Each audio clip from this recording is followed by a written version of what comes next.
Staffing for success. Recruitment and screening quality employees. Synopsis. The single most important decision that we make as managers is the hiring decision. The quality and character of those in whom we place our trust to select and manage our employees will absolutely determine the success of our businesses. Most managers find the hiring and firing process among the most difficult aspects of their job. What they learn over time is that if they spend more time selecting the right employees for the job, the firing process can be minimized. Inexperienced managers will often hire the first qualified applicant who comes along so as not to prolong the agony of the search and interview process. It's much more difficult and time-consuming to find the right person for the job, but in the long run, doing so will make the manager's job easier. This presentation explores effective recruiting tools and strategies using screening and interviewing techniques to select the right people for the job and the 4 steps for staff retention.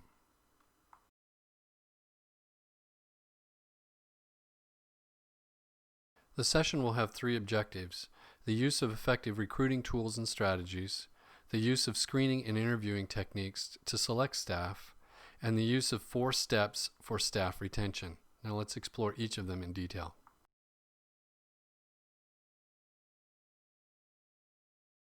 What is staffing? Recruiting. Recruiting is the process of attracting qualified individuals to fill job openings. It's one of the most important things that we can do as managers. Selection is the process of choosing the person who best meets the expectations of the organization, the job, and that can fit into the staffing structure that we have.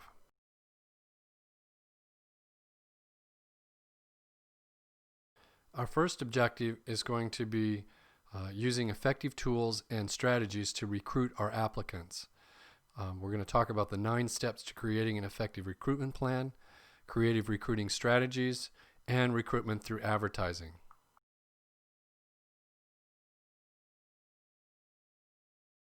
Well, when do we recruit?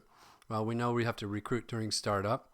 We know we have to recruit when we have openings, but I would argue that we should be recruiting all of the time. We should constantly be out there impressing the marketplace on what a great place that is to work at our company, and the great people that we have to work with, the job that we have to do, the mission that we have to accomplish, and create a desire on the part of people in other companies to come to work for us.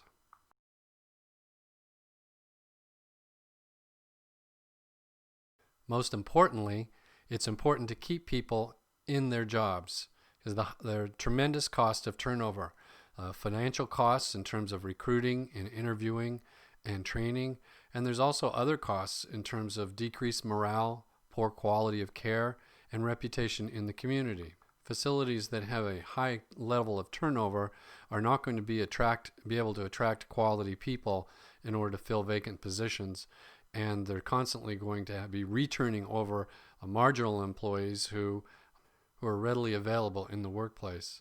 Ultimately, the better job that we can do as managers for keeping people in their job, defining expectations, and rewarding performance, the better that, the more stable our staffing structure is going to be.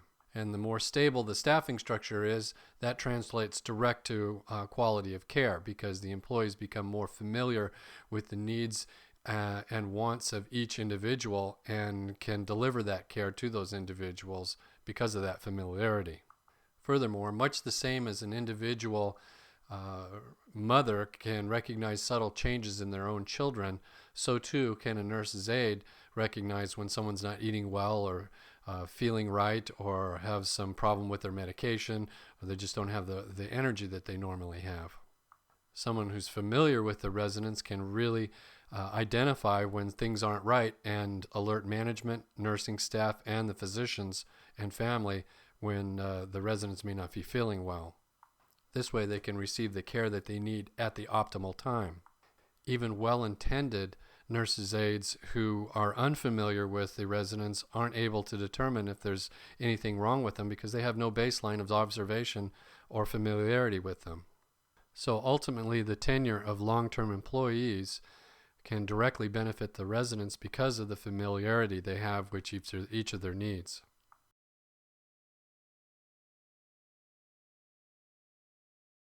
Creating an effective recruitment plan. The benefits of a recruitment plan is that you can help to avoid unnecessary turnover, and you can also save time and money. Let's explore some of the steps necessary for creating an effective recruitment plan.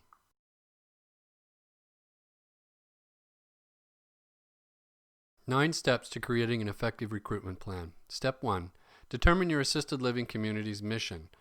It's important that everybody's reading out of the same hymn book. For example, to be viewed as a quality care expert, to provide excellence in community service, to promote positive employee relations, or to meet ownership financial objectives. Each and all of these may be steps to defining your community's mission. But if you're going to get everybody to act towards the same goals, everybody needs to be familiar with the mission. It needs to be readily defined and easily translated into quality of care objectives.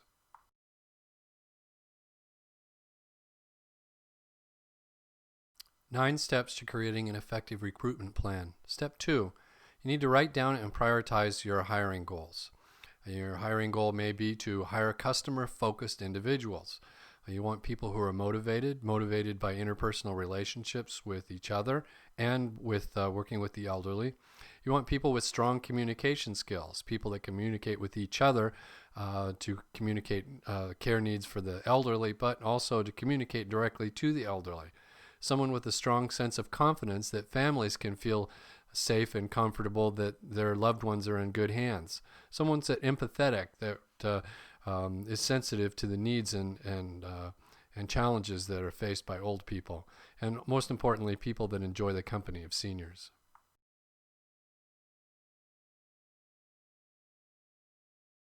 Nine steps to creating an effective recruitment plan. Step number 3, determine how you can survive your grand opening. Advanced planning helps you to prepare for advertising, putting help wanted ads in the paper in advance, screening those responses from the ads, setting up interviews and conducting interviews, and then doing background checks to ensure that the people that you're hiring do in fact have positive references and are appropriately licensed and experienced and trained for the job that they're about to take on.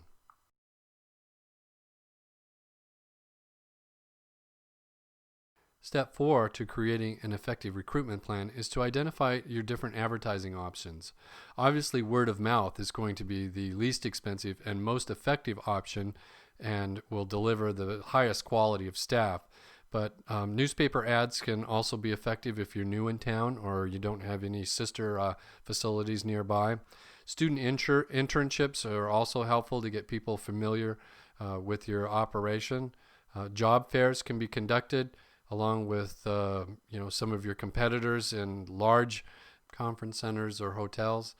It's also wise to do internal job postings in your own company, let people know what jobs may be available that are nearby, and also posting jobs on the internet, especially jobs that are of a professional nature can be posted, and many of the advocacy groups for activity directors and nurses and professional organizations have their own job boards where you can post on them for a reasonable fee.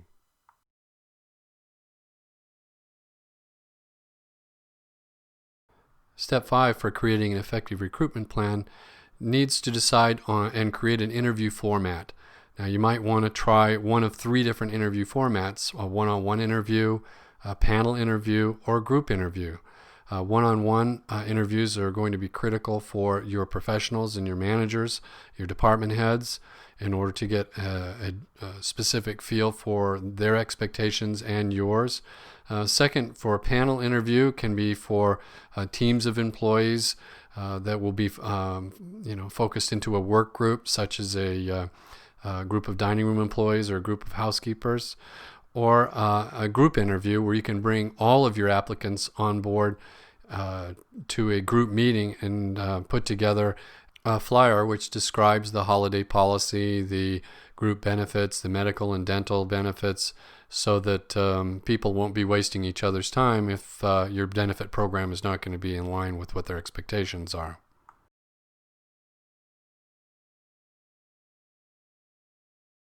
Step 6 involves outlining a process for background checks. You need to decide what kind of process you're going to use, and you need to stick with it and apply it to employees at all levels, from management all the way down to the housekeeping department. The reason I say stick with it is some people are very excited about people that they meet in the interview process, and then they don't bother to check the background on that individual and run into trouble later. So all the employees that you hire need to be processed under the same rules and hired consistently.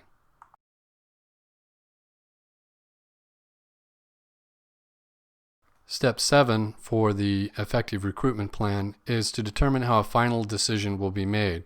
Is the decision going to be made based on education, based on work experience, based on chemistry between the two individuals, or personality traits, or a combination of all four of these things? Here again, the process that you decide for one type of employee needs to be exercised consistently throughout all the ranks of employees so that everybody's treated fairly.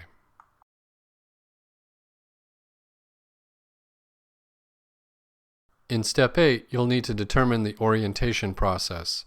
What topics and activities should be included in the orientation, who's going to lead the orientation of the new employees, and which staff members are going to be involved. The better job that management can do at orienting new employees, the better job they can do at defining what expectations they are, and ultimately the better they can do at defining what quality looks like, the better they equip their employees to deliver it to them.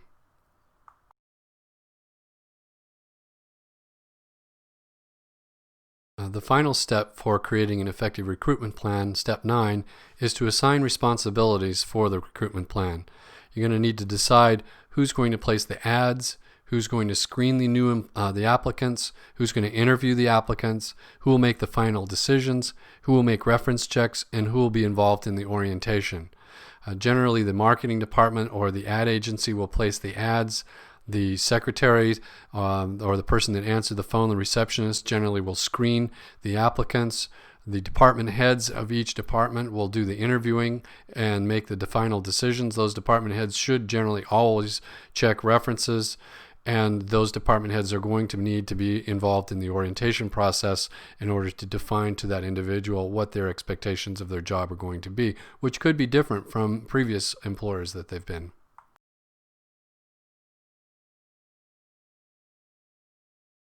Creative recruiting strategies. It's important to do internal recruiting whenever possible, because ultimately that's going to be your cheapest method and deliver the best quality employee. So the best internal method could be employee referrals, or offering a referral bonus to employees who refer their friends and relatives to come work for the company. Job postings and promotions that can be put in places where employees routinely punch in and out, or they eat their lunch. Quality work environment, motivate employees, family atmosphere. All three of these things can be detailed in each of the posting ads and help people to understand the job better.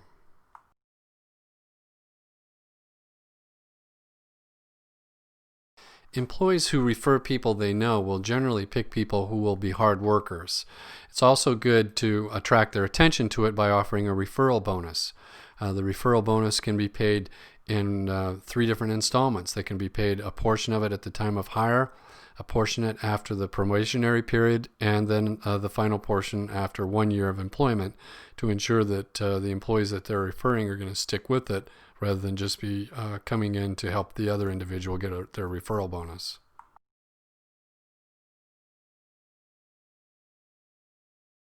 Here's an example of how employee referral bonus can be paid. For example, a $200 employee referral bonus could be paid $50 at the time of hire, $50 at the end of the probationary period, and then the lion's share, the other half of it, $100 at the employee's 1-year anniversary. This way it rewards people immediately for placing the referral, and it also rewards them for the individual working out throughout the, say, 90-day probationary period, and then ultimately it guarantees an additional fee for the individual staying for a whole year.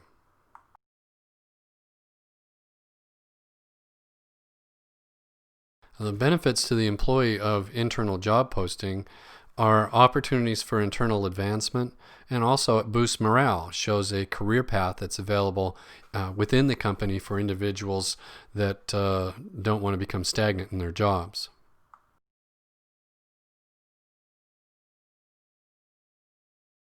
The benefits to the employer for internal job posting include the fact that they're familiar with the employees, and it's less costly than external hiring practices, which include advertising and screening and interviewing and all those other things with new employees that you're unfamiliar with.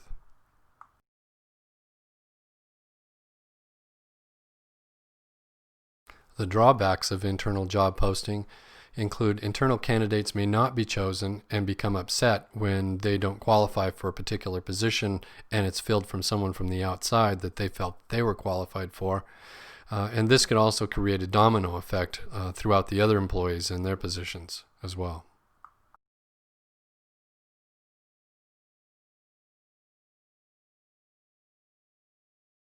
External recruiting can involve family and friends of residents, volunteers, community networking, job fairs, and even student internships. All of these can be effective in attracting quality employees to the facility and the job that you have.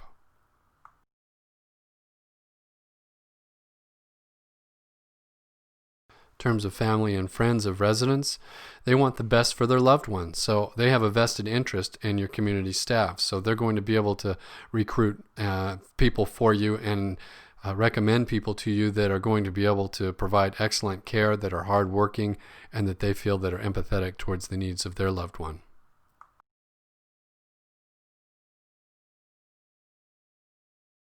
Volunteers are also a good source for recruiting because they've developed a loyalty to your resident and to your residents. And so they're going to want to recommend people that they feel that will be able to serve the needs of the residents well. And because they're already familiar with those residents, they're uniquely equipped to be able to refer the right type of people for the right jobs that you have vacant.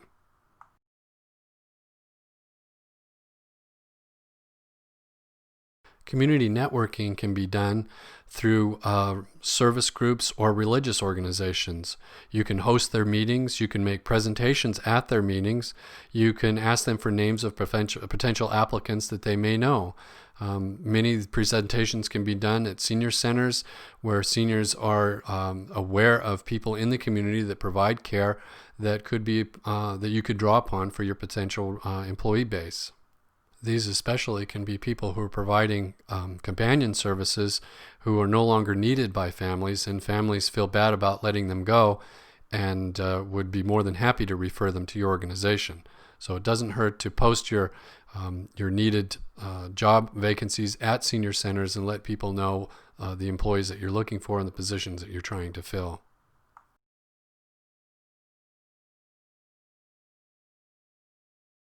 Job fairs are generally conducted at local hotels where you advertise for and attract a targeted audience of people who are looking for employment. And this is a chance to accelerate the interview process by viewing candidates in person in advance, and that way you can decide on which people you're going to invite in for a second interview and determine whether you're going to proceed with them or not. Also, you might want to be aware that many hospitals and other healthcare facilities that may be closing down will have host their own job fairs where you can go for free and set up your own table there and display boards in order to attract some of their employees who are maybe needing to be outplaced because the hospital is shutting down. So it's a very inexpensive way to see a large number of people and expose them to your organization.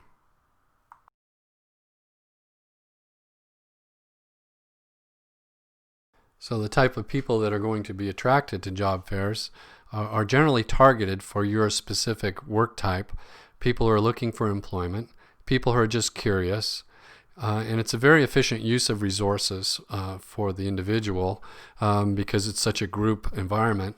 Involves group selling on a community mission and your management philosophy to try to get people interested in the type of organization you have and what are your key values and core values to the care that you provide.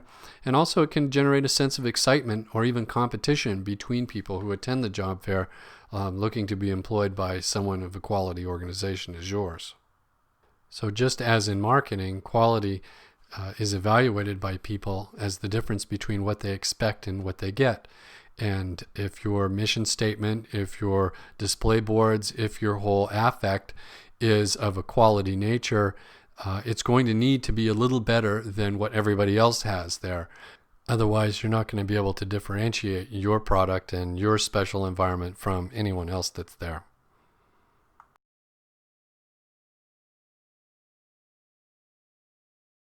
Student internships can be set up for nursing assistants, for LPNs and practical nurses, for social workers, to provide dietary services, for administration, recreational therapy, and rehab therapy. Student interns are a great way to introduce people to your organization, your sense of philosophy and mission, to taking care of the elderly, and they're most inexpensive because generally they're on a volunteer basis.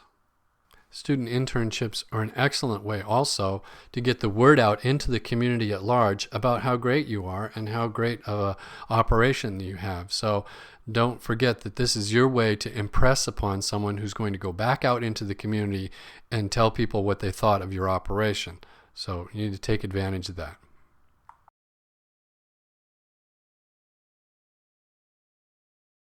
In terms of advertising and trying to recruit with your ads, the most effective time is the Sunday edition of the local paper, because most people will read that and they have more time to read that while they're having their coffee on Sunday morning.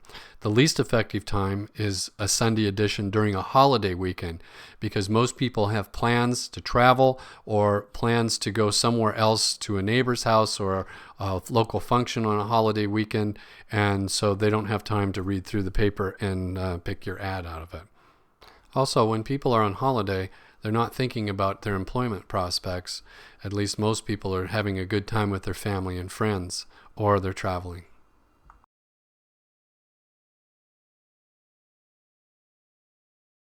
When advertising for frontline staff, they're most widely read the newspaper in the market that each of your homes are in.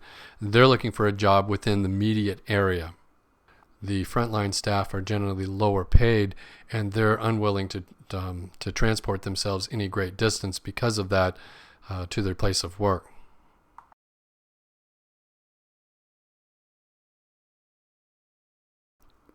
The department heads and management will not only read the local market paper, but they'll also read additional papers in the area because they're not as afraid to transport themselves to and from their place of employment over long distances.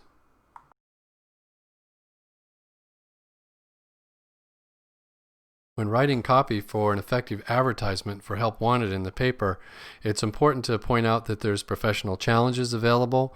There's opportunities for career growth for individuals, so they're not just going to come there and be stagnant in the same job. That there's excellent benefits available, which is more and more important to people with families. That there's an opportunity for real recognition and rewards if someone performs well.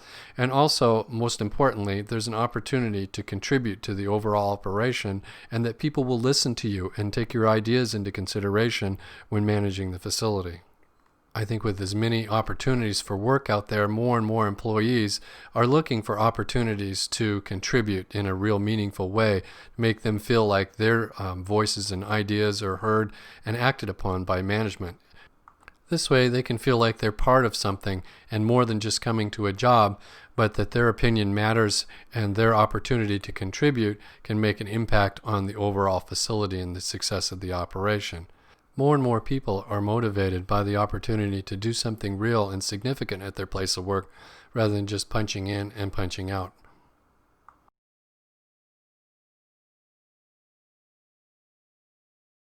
Here's a sample ad. You can make a difference. Are you a people person who is looking for a challenging and rewarding position? Then we're looking for you. We have a part-time and full-time positions available in food services and environmental service departments. Your input can make a difference. Excellent pay and benefits. This type of ad communicates that you're more than just a place to work. There's a place for you there that you can make a difference and you can contribute to the overall operation.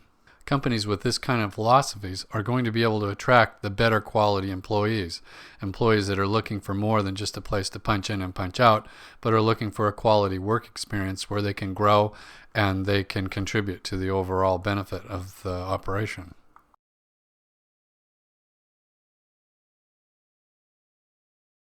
Here's another approach. Remember how it feels to love coming to work? An assisted living home with expertise in loving care of the elderly is looking for quality people to join our team.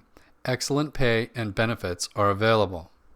This type of ad is going to appeal to people who want a sense of belonging and to feel like they're part of a greater good. Also, they're going to want to be able to match their current benefits and pay.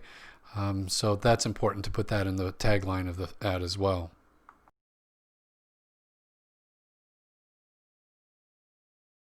It's also important to track your applicants and establish a lead tracking system. Which sources provide the more quality leads? What is the average cost per lead and cost per hire? These are all things that should be considered and incorporated into the recruitment and advertising program. This way you can spend your dollars more efficiently that will produce results and give you people that are more qualified and more likely to be hireable.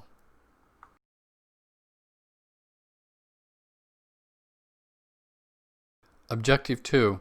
Use screening and interviewing techniques to select staff. We're going to be talking about screening applicants, effective interview questions, and how to check references.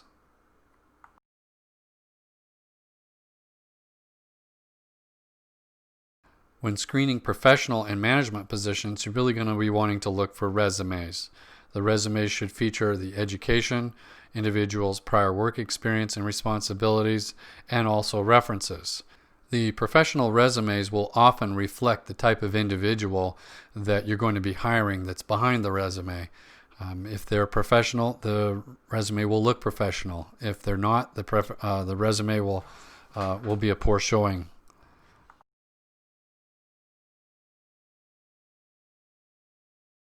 Applications are generally taken for resident caregiver, dietary aide, housekeeper, and even some department heads.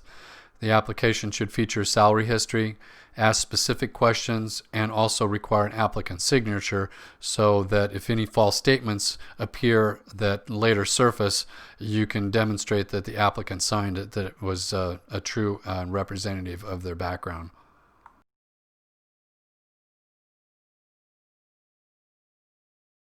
Also, when screening applicants, you're really looking for stars. People who can be potential stars will often give you a very prompt response. The neatly completed resume or application. They show some signs of community involvement. They have a stable work history. Their resume or application should feature some awards or personal accomplishment. And their experience section should describe specific results, things that they accomplished during their tenure at their prior employment.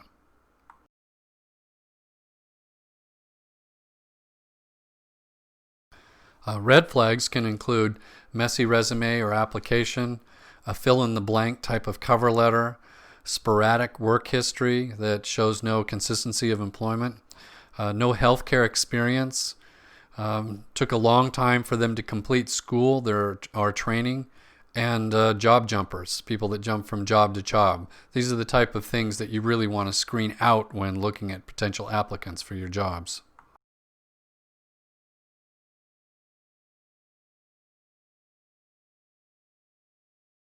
There's 3 steps for screening resumes and applications: sorting the applications into 3 different piles, making an initial phone call, and conducting a telephone interview.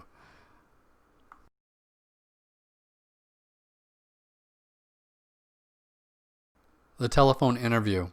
It's important to prepare your questions in advance so that you ask the same ones each time, so you can compare one against the other and gives you a baseline.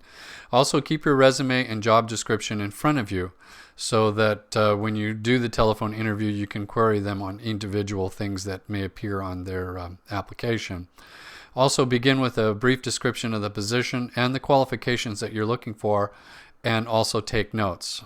Most people don't mind if you take notes, but I always take the courtesy to ask them if they don't mind if I take notes during the conversation.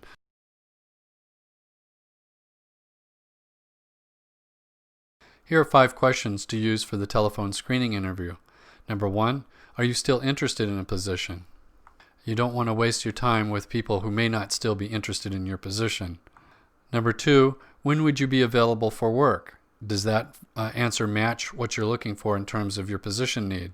Number 3, why do you want to leave your current employer? People who want to leave their current employer because they're unhappy about something could bring their unhappiness to your employment as well. Number 4, do you have licenses or certification that are required for this position? And number 5, why did you apply to our company? The answer to this question can tell you a lot about the individual, what their motivations are, and also can give you a reflection of what people think about you outside the company.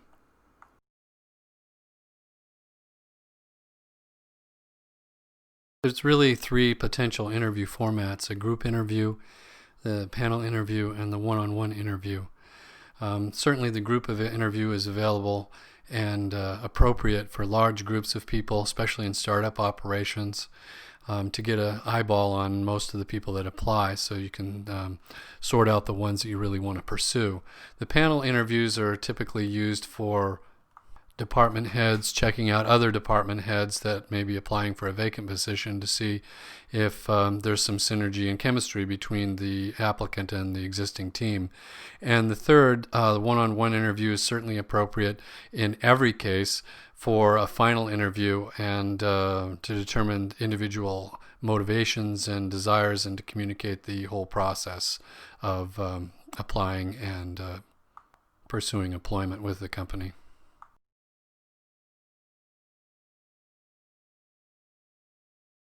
Effective interview questions. You want to learn about the candidate's opinions about the work environment, past experiences relating to get along with others, acceptance of work assignments, and ability to focus on the customer, which is the primary goal for all employees.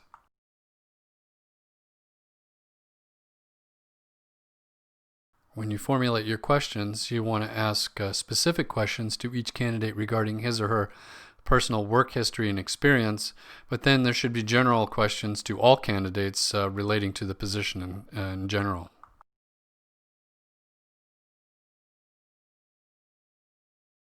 You also want to ask questions that are open-ended.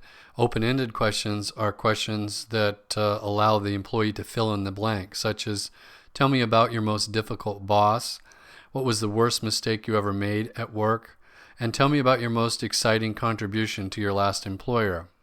These questions are not yes and no type of answers, and they enable the employee or prospective employee to elaborate on their former work history.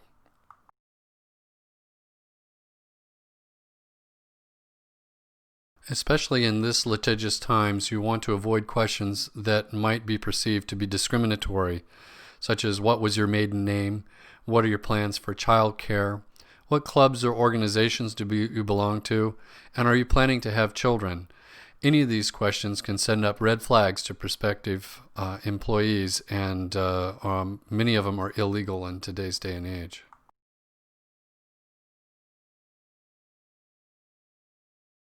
There are safe ways to phrase questions that are pertinent to job performance, such as, do you have a condition or disability that would prevent you the duties required as the resident caregiver?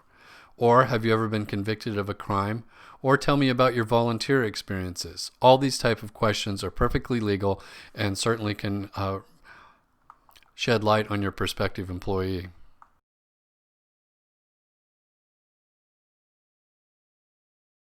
Checking references. The best predictor of future job performance is past job behavior. So you definitely want to contact former employers to see if the individual lived up to their job expectations at their former places of employment. While most employers today will only confirm name and dates of employment and position, it's still a good idea to ask anyway, and often if you warm up to the individual that you're calling, they're likely to give you some information more than just the minimal. Also, employees who only get the minimal from their prior employers could be a red flag for you anyway, because people are hesitant to say anything negative about someone that may come back and visit upon them later.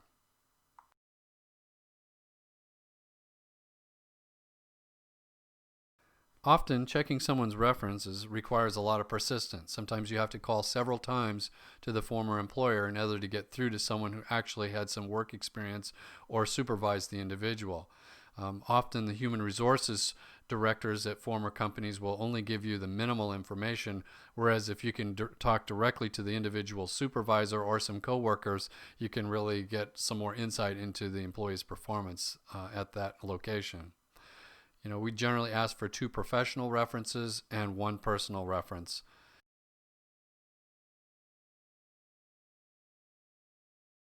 When checking references, you really want to start at the top. You want to try to reach coworkers and subordinates.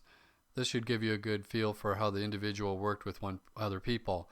And particularly when you're reference checking managers, you want to try to find out if the manager treated people above them the same as they treated people below them. You really want to try to avoid people who treat the supervisors really well and treat their employees very poorly, as they're generally not a team player and are self-motivated for their own personal interests. You can also call and find out about people in your community network. Most professionals in senior housing belong to some networking community where people get together on a routine basis, and it's a small business and people know one another and know their capabilities. And also, it's a good idea to ask the individual for a letter of reference from a former employer as well. Most former employers who are happy with an individual's performance will gladly prepare a reference letter if the person left on good terms.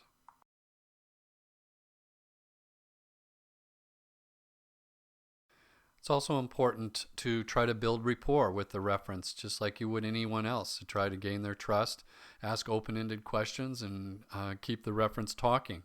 Listen to the reference's tone of voice and try to read what's not being said about someone. Sometimes people reveal more about what they don't say than they do about what they do say.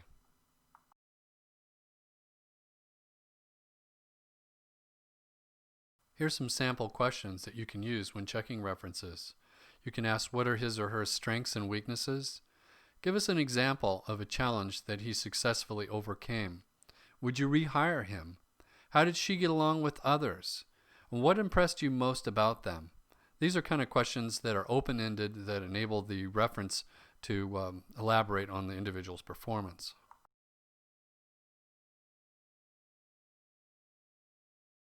So once you've hired someone, how do you keep them interested? Objective 3 is staff retention. And these are the 4 steps for staff retention. Conduct timely orientation, provide continuous communication, require ongoing training, and support employee development plans.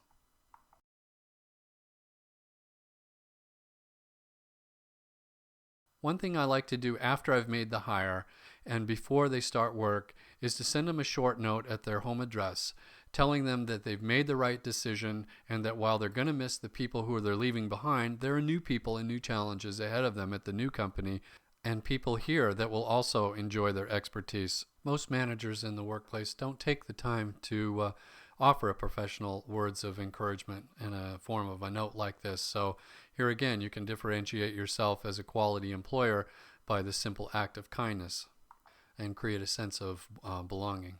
Step 1 of the orientation is to congratulate people and welcome them to their new place of employment.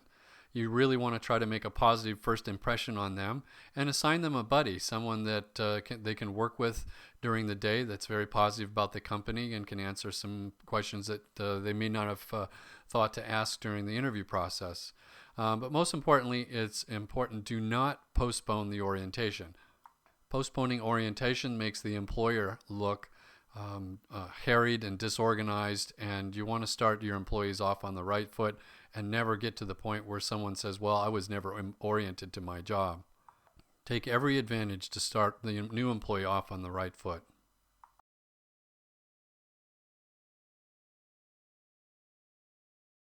Step 2 of the employee retention is to provide continuous communication. You want to provide immediate feedback. Save your good news to deliver to the individual in public in front of other people, and use your bad news in private settings so that the person won't feel embarrassed or feel singled out in front of his peers.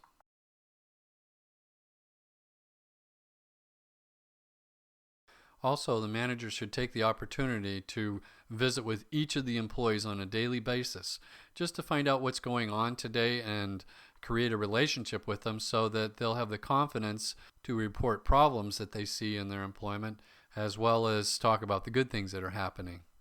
Often employees don't realize what all goes into their employee benefits package.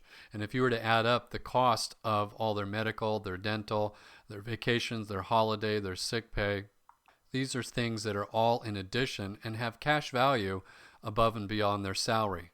A simple spreadsheet can be created to identify all those particular benefits, establish a cost relationship with each of the benefits so that the employees can see that they may be making $10 an hour, but their actual benefit package is worth up to $15 an hour, considering the cash value of all the benefits the company offers.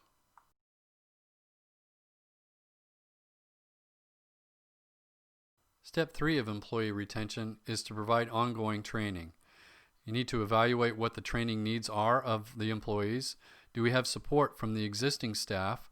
Do our employees learn by doing, seeing, and hearing? And do we have measures for accountability? All these things can help keep the employees motivated and interested and feel like they're growing in their position.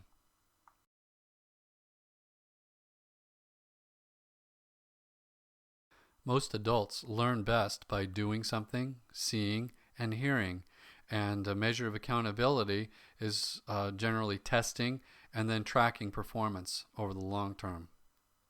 What you're trying to track is how well the employee is applying the concepts that they learned in the training to their on-the-job performance.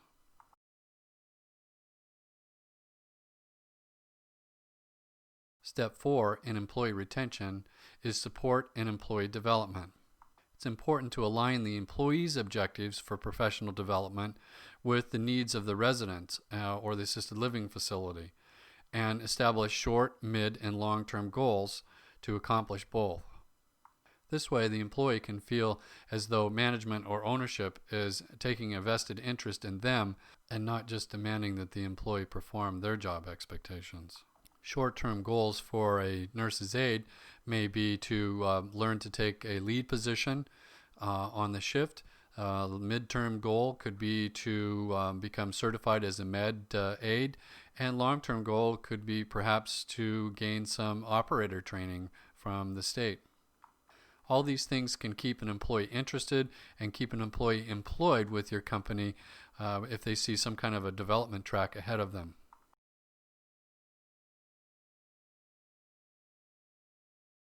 So then the formula for staffing retention starts with proper orientation, good communication, ongoing training, career development, all of which can result in staff retention. I'd also like to add that inherent in any large group of people, there's personal problems. Like the managers who take time to help the employees with their personal problems treat themselves to a more loyal employee, because most employees don't expect to be given any slack when they have their personal problems. And managers who learn to solve problems rather than fire them away are going to treat themselves to a better employee loyalty in the end as well, which directly translates to a familiarity with the residents, which also translates to better care